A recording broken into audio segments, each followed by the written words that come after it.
விடுதலை புலிகளின் தலைவரை நான் சமாதான பேச்சுவார்த்தையிலே முஸ்லிம்களின் சார்பிலே அவரையும் அவருடைய குழுவினரையும் சந்திப்பதற்கான ஏற்பாட்டை நோர்வே சமாதான ஏற்பாட்டாளர்கள் செய்த சமயத்தில் எங்களுக்கு அமோக வரவேற்பு அளிக்கப்பட்டது.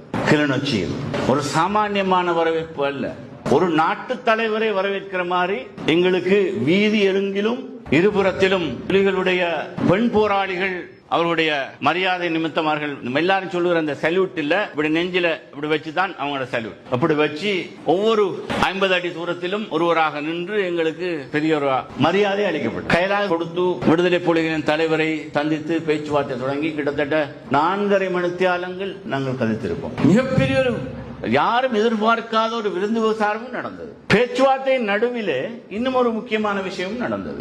ஒரு 12-20 மட்டில் பேச்சுவார்த்தை நடுவிலே விடுதலை புலிகளின் தலைவர் சொன்னார், இப்ப நாங்க பேச்சுவார்த்தைய கொஞ்சம் இடைநிறுத்தி உங்களுடைய தொழுகைக்கான நேரம் வந்துவிட்டது, நீங்கள் தொழுவதற்கான ஏற்பாடு செய்திருக்கிறோம், தொழுது விட்டு வாருங்கள் சொன்னார். நாங்களும் ஆச்சரியப்பட்டு போனோம்.